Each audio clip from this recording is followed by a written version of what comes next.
C'était juste pour montrer que Ferré en lui-même, il remplit 3 dimensions. En lui-même, c'est un bon chanteur. En lui-même, c'est un bon danseur. En lui-même, c'est un bon compositeur. Il y a au moins il y a 2 catégories à verbes. Il y a le savoir-faire et le faire-faire. Au moins, pourquoi la musique le roi là? C'était ça. Parce que faire, a un savoir-faire. Mais les autres ont le faire-faire. Le faire qui... Moi, je te le dis, moi, j'en donne 99%. 99%. Réussite. Ça n'engage que moi. Ok. Ça n'engage que Jimmy Boyembe. Et ça, analyse dans la salle. Pourquoi? Parce que Nathalie, dans l'action, elle nous a dit succès, Sala. Soleil Wanga. Si c'est pour. C'est un musicien intergénérationnel. Ok. Expliquez-moi ça. Oui, c'est un musicien.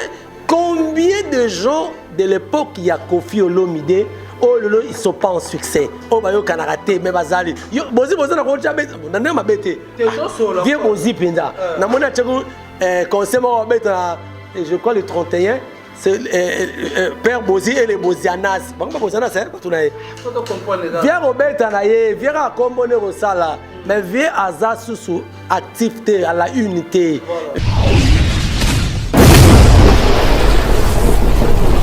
Le président Claude Lukebakweno, le président Claude Lukebakweno, Réci Kilende.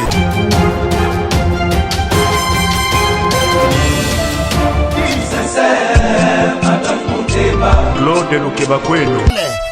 Claude Lukebakweno.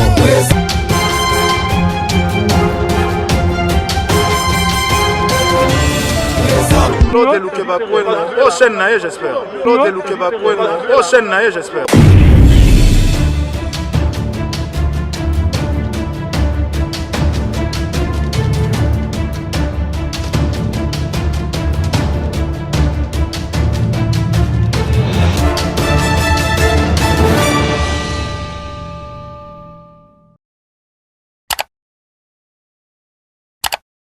Merci Nabalandinho sur CL Télévision. Naïbi Keboza tellement belé bolingaka héritier Iboula représentant valable à Bayaka l'homme de Beta Biloko l'homme de Misala Naïbi Kebandeko belé au Bakota Langai balingaka héritier Iboula balingela gaende boy na courage ma force ningi salama kaka par rapport il y a idéologie en moi CL Télévision na ko senga na bandeko bo s'abonner massivement à la CL Télévision et au Salabiso Kitoko na Eleni. Merci aussi à le président Claude Lukebakweno, initiateur de cette chaîne en tout cas. On a fait ça vraiment bagoloa, on a dédié à bango chaîne et ça la biso bien. Merci aussi à Inette Kola, au Azarota la biso depuis France. Inette Kola, pourquoi pas mon vieux Rodini, au Azarota la biso aussi vieux Rodini. Pourquoi pas le tout puissant champion depuis La Rochelle. Il y a Bruno Lubika, mon propre, mon thème Maman Linda. Restaurant Bisso na Bisso 5 étoiles et pas na Bisso Sims badala ensemble na Eclipse Lomingo. Toujours drapeau de lui en tout cas. Merci aussi à Maman Fanta Fofana, représentante valable à Bagoloa, na Bagladiateur Nyonso. En tout cas, merci. Non, pourquoi pas Chipo Mouchipai, Papa na Messi, na Diamant. En tout cas, Bandeko Baza tellement ébélé le lot. Togo sur la concert, il y a artiste Inonce Bi ou s'appelle ça batou pour na Mbujimai na stade de place au wapi Inonce Bi Robeta batte belé ba ko tchela e point ba ko tchela Inonce Bi point na bi ke to roza ngaza toujours en complicité avec Jérémy Makesse batou bagangaka maintenant là c'est bien image on a kamité na ça na kotsa na kati à la complicité avec Jérémy Makesse. Tu remarques sur la stade de Marty, artiste Ferrego là, tu vas vraiment ambiance cité. Na analyse na tout na plateau, ah remarque que fond la biso, à côté biso vraiment est-ce que est vrai, tout est faux par rapport il y a une inquiétude au bat bazar na tout le monde peut ba mécène musu ba se plonger na marambo o Italie, aza mécène ma côté marama misère olobate. Pour naie musicien naie à l'équipe ba musicien tout ya Congo et puis to moni suite ya vidéo ya mutakala o ba bimiseli li passe ba batu nsu ba benga li passe ba mpiaka ponga non ali mbongo naie ngalo ba vérité ba benga li passe ba mbongo ba pese ba kombe belé ponga ya ta 100 francs na liati naliaka mbongo ya Drisha motomètre bebazi beba chafouin omona yango naliaka mbongo na ye ngazaka nanga claire naliaka mbongo ya Kalo Malili naliaka mbongo na ye. Je suis là avec Jimmy Boyembe autre megampe kosola donc na invité nanga que je dis directement bonjour Jimmy Boyembe. Bonjour Héritier Iboula, le représentant valablement valable de tous les Bayaka ya Congo. De tous les Yaka. Tous les Yaka. Bitumba Bayaka bateki yo zate. Ah mais oui, en tout cas, mais avant la banda, je vais lancer un message. Boyebi, nous sommes dans un pays qui a la dimension d'un petit continent avec une superficie de 2 345 410 km². C'est-à-dire aucun pays d'ailleurs a au Bongisa Congo. Nous sommes des Congolais, aimons-nous les uns les autres. Voilà. Je lance ce message à tous les gens du Bandundu. Je dis grand Bandundu. Pourquoi combattons-nous? Bayaka bateke beto na beto. Toza ici kamoko. Il s'est passé un problème dans le village Kinsele où on a fait de machettes tabanabatu. Ce n'est pas bien. Le peuple congolais n'est pas un carnivore. Toza ba carnivore te. Nous sommes un peuple hospitalier. Toza ba enete. Ti ba niveau rukata boy. Et si ko émission ko ya so za na Bandundu. Oza ya koza te koza nani. S'il vous plaît, aimons-nous les uns les autres. Totika, Biloko, c'est pas bien. Voilà, merci beaucoup. Voilà. Je crois que c'est Peli encore na Lukeba Kweno, Claude, chaîne Lukeba Kweno. Et la chaîne Moro Oyo, de temps en temps, dans la Rangaï, tu ça Makalis Nabiso. Bon, même Jésus-Christ, mais tout le monde ne l'a pas aimé. Mais il y a des gens qui, ceux qui m'aiment là, moi je vous aime beaucoup. Mais vous qui ne m'aimez pas, moi je vous aime toujours. Voilà, en tout cas, merci. Nous sommes là avec Jimmy Boyembe, autre mégampé pour partager par rapport à message Nabiso. En tout cas, votre côté par rapport à l'inquiétude à Batu pour un stade où il n'ose bien au bêta dans le mois d'avril. Batu, comme il y a qui a une mesure à automne de Sayangote.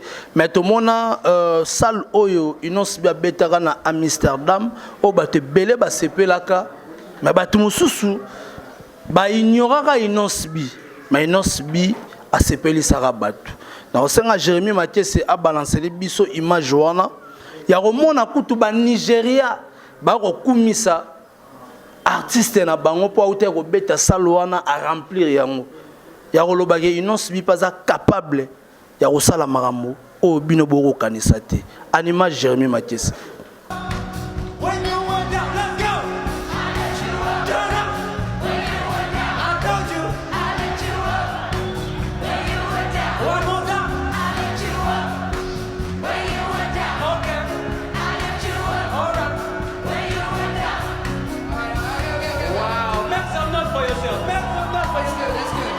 Barna boya beti kuna na moni ba africain belé ba sepeli ba lobi pe keza première fois africain a beta na salle wana mais siko place mwana te ba bosani te ba congolais ne ba lakisa ke ba explorer ino seza mabe po yakendaka ba festival yakendaka boy mais ce qui obtient un ndenge ko représenter mboka lelo yo ba Nigeria ba otutela tolo Zigodome Amsterdam mwana na bino moko abeta wana na 2014 pe ayemba nzembo na ye ya lero wana donc tanga na ye kozwa makambo eza na ba 2015 awa na moni lobi awa ba cheke bar na boya tondisi salle moko na Amsterdam na concert na ye mais quand nga ba mona ngane te extraterrestre salle wana kombo nango Zigodome bokende luka inosbi na Amsterdam na 2014.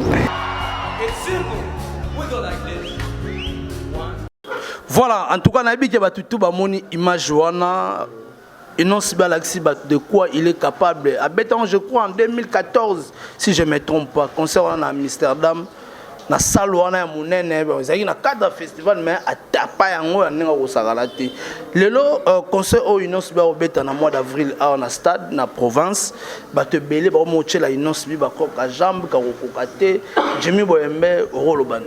Très bien. Et là, il faut pas tout bailler bas. Mbujimai et Zalimboka Kakate, c'est la plus grande ville aussi. Il y a la République démocratique du Congo, Oezana Kassai oriental. Parce que quand on a fait les découpages administratifs, il y a Mboka, Bakata, tu sais, Kassai central, Kassai oriental, Mbujimai et les Kanangal sont là. Il y a 20 ans passés. Mais bébé Tchanda Tony ça. Stade des Martyrs. Ah, c'est un album Ninikout.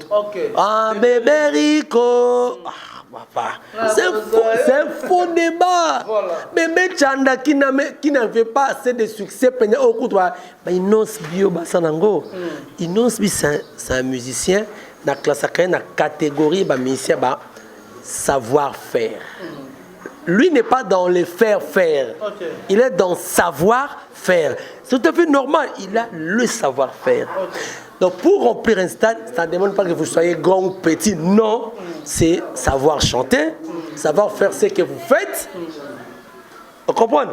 Et avoir des stratégies. C'est ça. Et avoir aussi la voix. C'est ça. Donc on ne peut jamais sous-estimer Inonce Bi que Azobeta na Mbujima et que est-ce que lui on a fait la rabe Mbokatier Mbokate Nabi ba ba tongi na Kinshasa belé ba diamantaire te voilà oui je ne sais pas si diamantifère, mais si on ne dit pas diamantifère, on dit diamantaire. Pour la monnaie, on dit diamantifère. Diamantifère, c'est liboulou. Mais la personne, on sait que c'est diamantaire.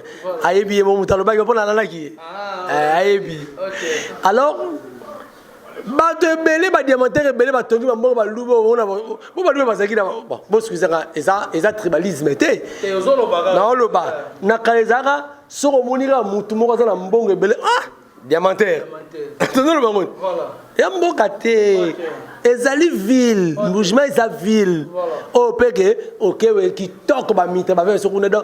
Mbong circule malgré failli et quota. Il y a un monde qui m'a ouais belé awa. Mais Mbong ezali à Robeta. Mais dans ce quota, entre nous. On doit qu'il nous a concert, il y a un bon. Entre nous, soit dit. Et puis, quand tu as raté, qui nous a tout le monde est en stade. Stade autobeta dernièrement, on a jeté dehors. Basoda Nero de choses à remettre, ça. C'est à 1000 francs, nous avons 200 francs. C'est-à-dire, Basson Barabillete. Bakinois, quand on s'en baraté. Moutama ressemble au lega quinoa. Carabi sera qui prêtre. Ce peut être la paroisse union sa Kinshasa. Ma prêtre va combien de prêtres ma paroisse? Prêtre voilà combien? Donc c'est faux et archi faux. Donc il a de la chance. Moi je lui donne 99%. Il y a chance. Alors tout ça c'est facile. Donc tu peux chance, il est capable, il a le savoir-faire. Voilà, en tout cas, Inonce Bi a vraiment capable de retourner sur la biso stade de la province. En tout cas, bandeko tout, balinga l'artiste Inonce Bi ba tiende ko tche ba poa, mais fit ya Inonce Bi na awilo longomba. O yemaki yango lokolo mula. Mais non, j'ai aimé d'ailleurs. Au moni ngana festaka. Ngana to mkola petit, na bengue petit, excusez-moi, c'est un artiste. To mkola OK. Mais na atala agent toi c'est exploit mon non.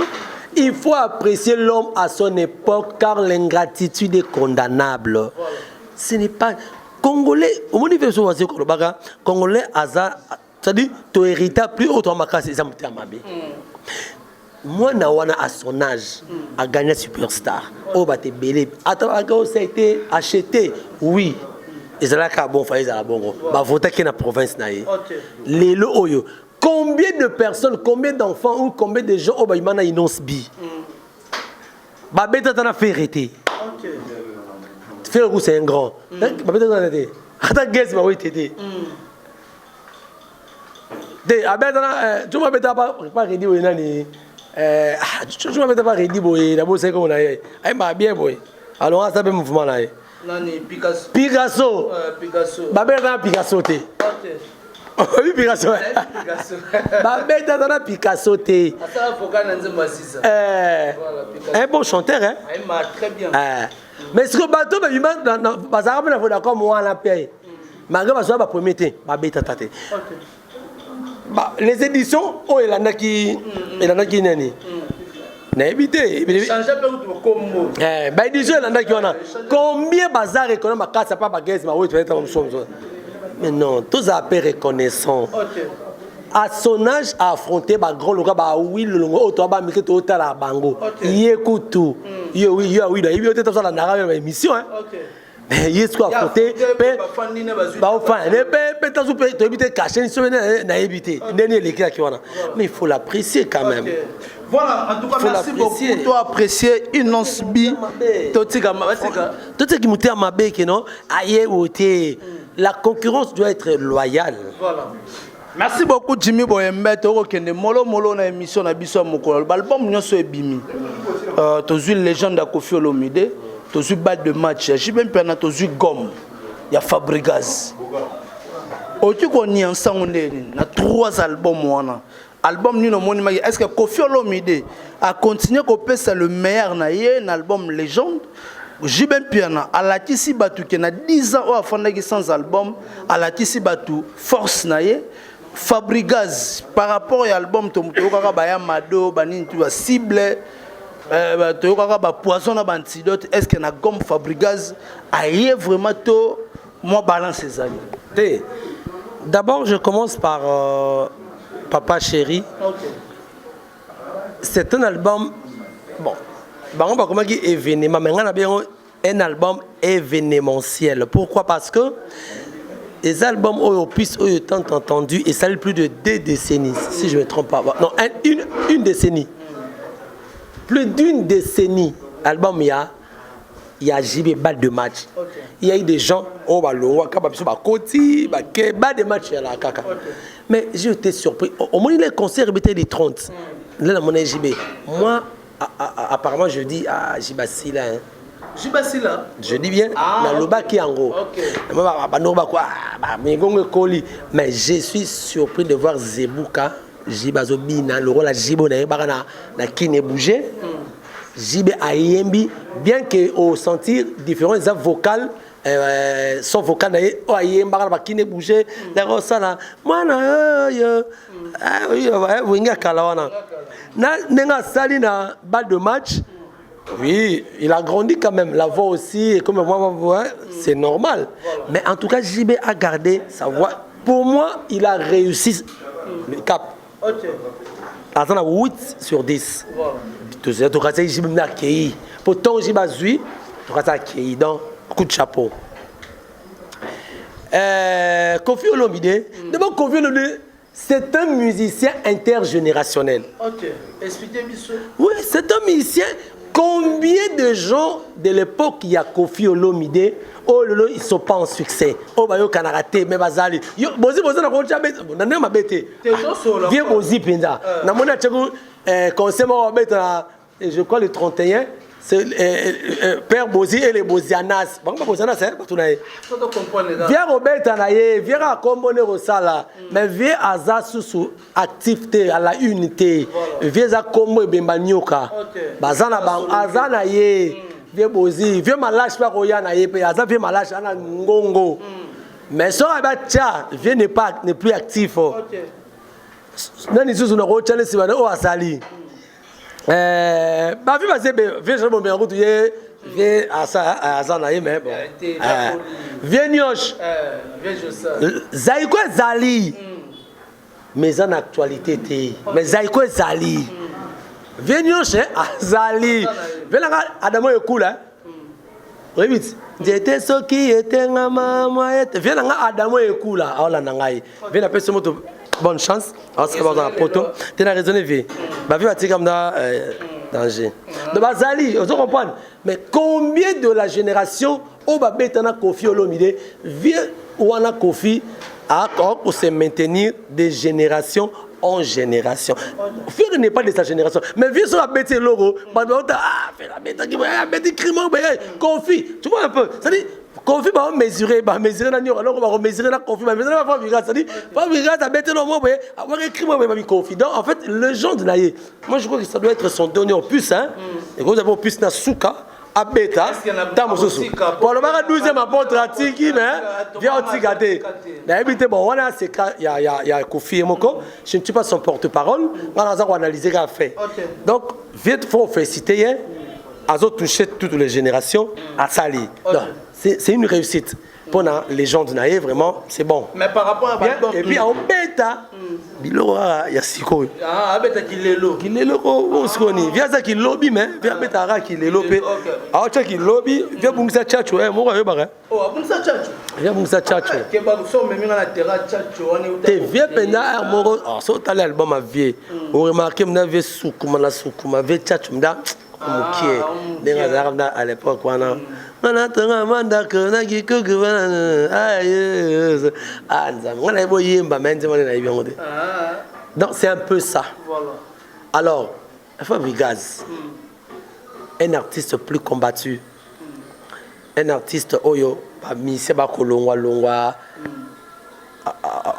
ba to longwa sumoko na bite commission na to longwa kenda isoki nini mais o finga so ibina file t'es Azu pardon on finira ce qui Fabrice n'est pas si là n'amon raison pas Fabrice n'amon raison mais en tout cas Fabigaz c'est un type qui se bat hein il se bat il fait bien son travail avec sa belle voix naïe alors c'est ça alors c'est ça Fabigaz et là c'est ça là azama ko ngama li chombe we ba li chombe moi beteli mwana ndeka beteli ko mbula ninga chawa une dans c'est ça renga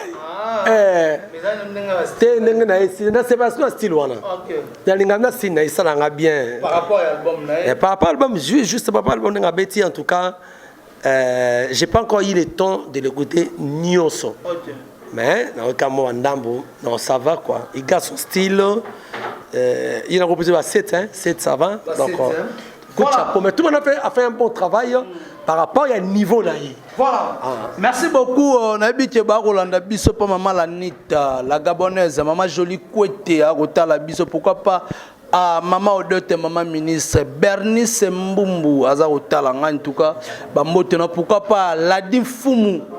Mokonzi a Lost motema ya Arlette Fumu Jazz quand je à London ya Jani Sita Chunga ya Jani venanga Jani Sita Chunga Putu banga Muchuri les gourous du temple bambote na yo en tout cas place aux amis Jimmy Boyembe parlons un peu de l'artiste Ferrego là album Dynasty volume 2 où il y a le 3 mars l'artiste Ferrego la sengaki ba mélomane ya bonne musique pardon que ba PC vraiment temps ba zo vraiment temps ya rozela album na bango mais royoka que par rapport ya volume 1 nande bande ba rozela volume 2 miteme kolemba bon nalinga ba boye j'interviens ici pas en tant que naza porte-parole à vérité.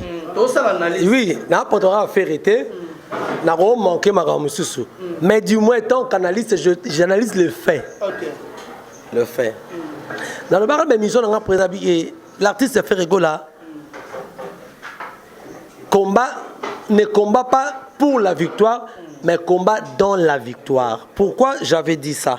C'était juste pour montrer que Ferrego en lui-même il remplit 3 dimensions. En lui-même, c'est un bon chanteur. En lui-même, c'est un bon danseur. En lui-même, c'est un bon compositeur. Okay. Il y a au moins il y a 2 catégories à verbe. Il y a le savoir-faire et le faire-faire. Okay. Au moins, pourquoi la voilà. C'était ça. Parce que faire est un savoir-faire. Okay. Mais les autres ont le faire-faire. Okay. Faire-faire, ça veut dire quoi? Le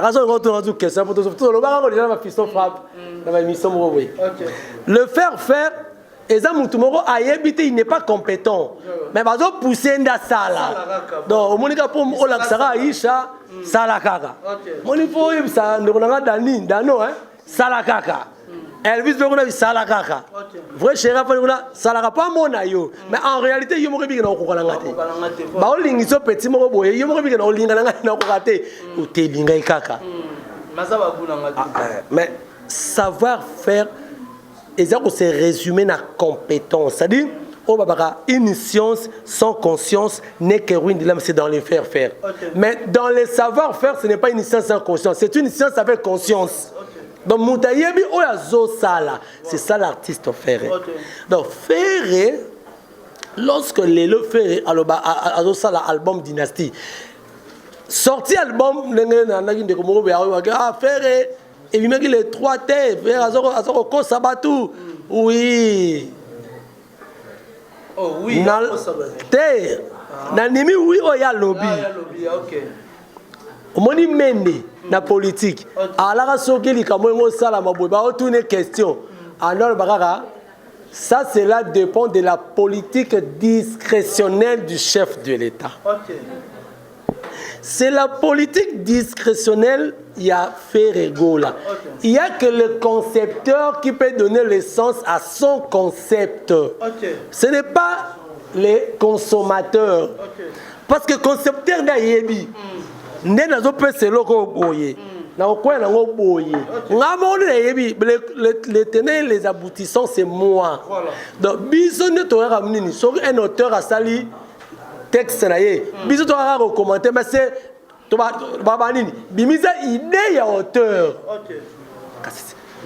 Oui, on a idée auteur mais ça au comité auteur na yebi oyemoko à sali. Donc c'est tout à fait normal.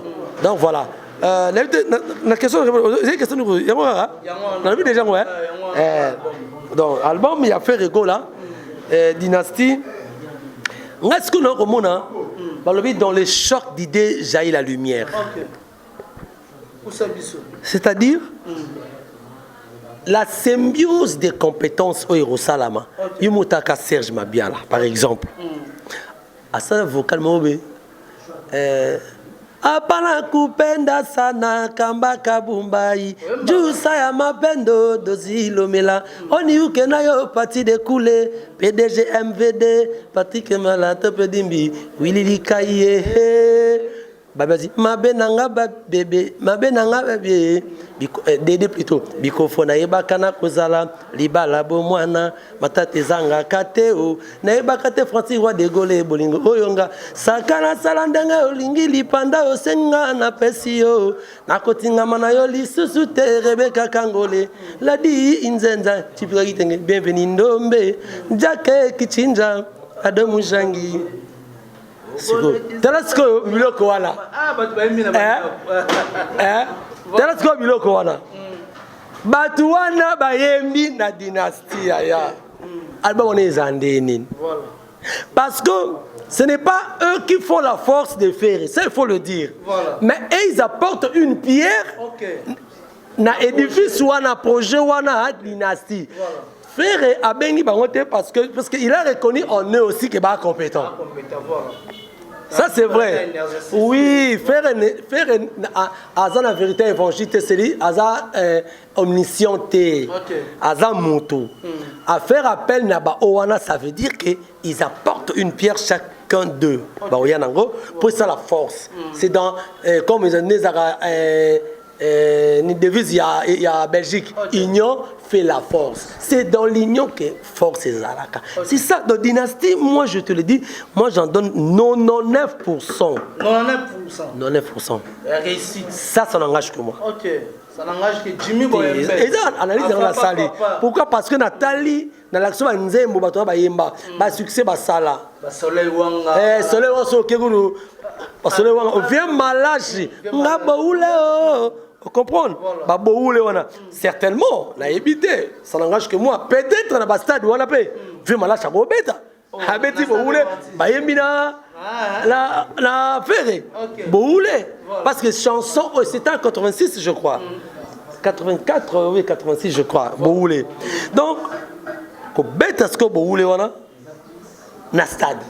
Ce que Boule, on a Ferré. Quand même.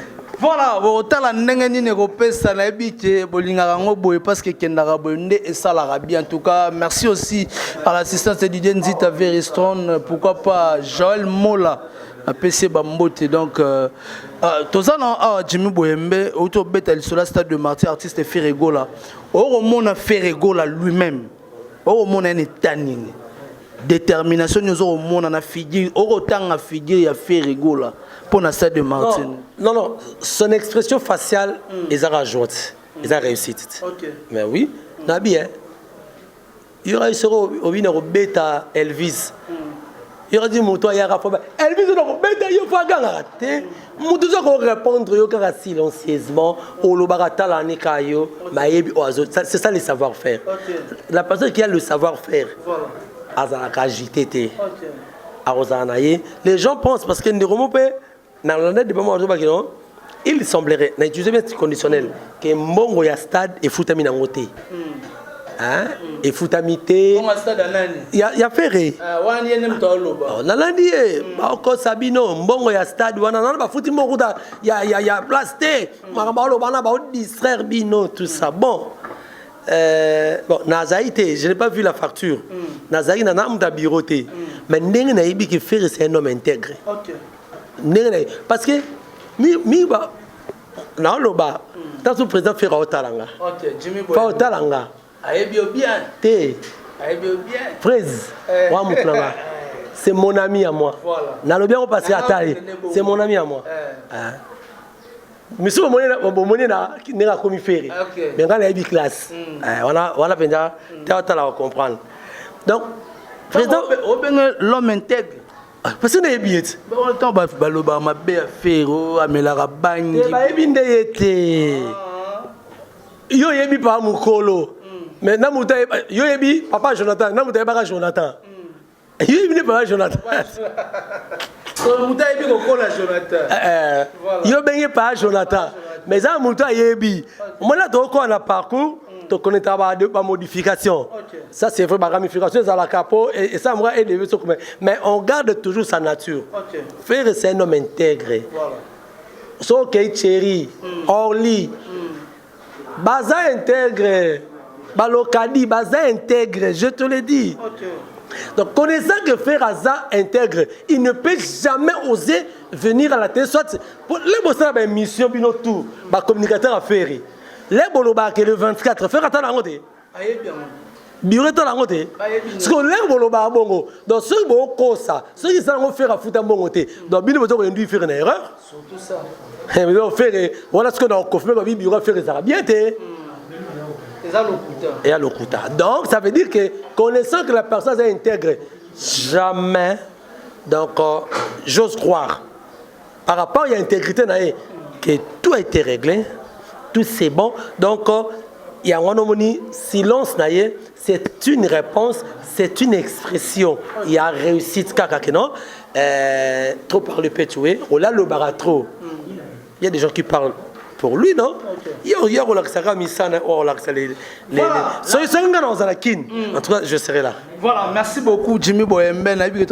Molo pour la émission na biso il y a mokolo il y a lelo na bité bato baza tellement belé ba rota la biso Jimmy Boyembe le tomo mona guerre à musique on de comme routine ba mécène to moni li passa ba nini ba piaka ponga ali mbongo nete na to loba li passa nzombo li passa soki nini guerre à lobi qui artiste naie à l'équipe ba musicien nyoso. Excusez. Aza mécène ou bien Aza mécène. Aza mécène Aza mbongo na. Ah police na non to mona na habité hein. Afrique du Sud. Baza koto mona Aza Cape Town na chobu na habité hein. Afin na Yoville je crois. Na Yoville hein. Akoto bandi wana Yoville. Ndia fanda koto na ipare. Ah, naïbi parce que les gens m'ont dit c'est un peu lourd mais naïbi n'a été mais j'ai entendu parler de lui. Naïbi était mais non, c'est de l'aventure. C'est l'aventure. Ouais. Mais celui qui était mondialisé. Ouais. Sur task yo. Dans mon le bébé les até pour dans le mouton va taper mondialisé dans la genre et puis ce qu'on lui marambouana. Dans un film à prono. Des distractions. Et cette distraction, c'est un rêveur. Un rêveur, ils ont une aventure. Ils ont une aventure parce que sur base de quels critères au leki, au lobby, que tel à leki. On a la leki. Dans le lobby, moi je n'ai pas dit que Ferré a leki tout le musicien. Mais dans la leki, si que na critère boye faire et ana tous en a deux ils a faire na savoir faire na bi faire azana savoir-faire. Mais les autres vont faire. Ceux qui m'ont dit qu'ils ont savoir-faire. Maintenant, le but est mais mon toit toujours meilleur à savoir-faire. Parce que on sait avec conscience. Parce que sur base de quels critères ou on s'aventurier. Donc ça c'est la comédie. Même pas qui tintinage, mais ça qui mangobo. Qui mangobo. Puisqu'on dit qu'il est permis à tout le monde de rêver, donc lui est en train de rêver en rêvant sous les rêves. Là, le Makambouana. Et je comprends. Ce sera le but par rapport à artistes. Bon, on a retrouvé que ça anime, mais yes, c'est un anime. Artistes anime. Mais il y a tout comprendre. Moi, artiste, moi, tu vas faire un micro dans ça. Ah, non, moi, si. Parce que tu vas faire un micro. Tu es sûr, moi, ça, on va te venir à PD. Ah, oui. Au lobby? Ceux qui m'ont pas la tête venir à PD. Ah, dans hasard. Double traction. Voilà, en tout cas, merci beaucoup de soutien pour l'émission. On le temps comment vous tout est. On appelle la 400 émission. Bon, 4 à côté, au thé, pour votre chat, photo, vous tout le monde, vous allez à l'objet. Dans la vie, on attend comment vous tout est. On a vu le 4 à l'objet, double traction. Non. Voilà, en tout cas, merci beaucoup. Donc, comme la souka émission, on a vu Jimmy, Bandeko Balandio, moi, remerciement, on a numéro contact. T'es bon. Numéro contact, ça va pas bête. Non, nous avons amusé galerie. Non, en fait, c'est pas le trône à Lukebakeno. Lukebakeno, hein? Lukebakeno. Comment marrer mon Congo, hein? Ah, très bien. Alors, merci beaucoup, Nandenge Oyambinga. Je crois, là, où tout dans le lobby, ma réaction, si je sais, mais ils allaient bienvenue. Nous en avons pour vous. Mais je crois qu'on a fini mon TG était objectif. Merci de bande nyonso oyo balandi biso mbote na Maman Fanta Fofana, Maman Anita la Gabonaise, number 1 Olivia. Il y a l'autre là, mais on a sur 001, moi ça batou. Mais il y a des dosa. Na ba ga ngana yé balongwa te mais ba pousse na ga to fanda. On a les lara partout. Luke, ya Claude, ngara na yé. Balongwate, ba pousse à la fan. Voilà, c'est Jimmy. Mon numéro c'est plus 243. Mais un peu plus cigare. Je donne. Bon, quoi, pas Ishat. Plus 243, 89 encore, 513, 42. 89, 513, 42. Soutenez-moi, moi, code et ça m'a fait bien. Pour Aïcha, il y a ça, moi bien. Voilà, merci beaucoup na banderonios au bazoki vraiment temps ya Rolanda biso na Jimmy Boyembe awa na CL télévision a place to lo vraiment beau solo na musique. En tout cas, merci beaucoup na bino, merci na confiance. Au boza ko renouveler toujours pas muyaka na bino nde bolinganga nenga pe na lingaka bino en tout cas to zala wana to like puis to partager vidéo et kota vraiment et pas bateau balinga kota la biso te mais ba monake to ko sala musala o eza bien pour musique na biso et tende toujours les bossos. Je dis merci beaucoup à bandeko tout balinga ngai. Sobo c'est une émission au bol merci na Jérémy Mathieu c'est qui est derrière la caméra. Merci aussi na champion Wadol depuis La Rochelle na Pesio Mbote, pourquoi pas à mon vieux Adriss Chamotomètre Bebazi Beba Tchafouan au Monango pire vieux yaba petit na pourquoi pas Kaloma Lili en tout cas na Pesio Mbote tomonani soki nzambe azondi na note.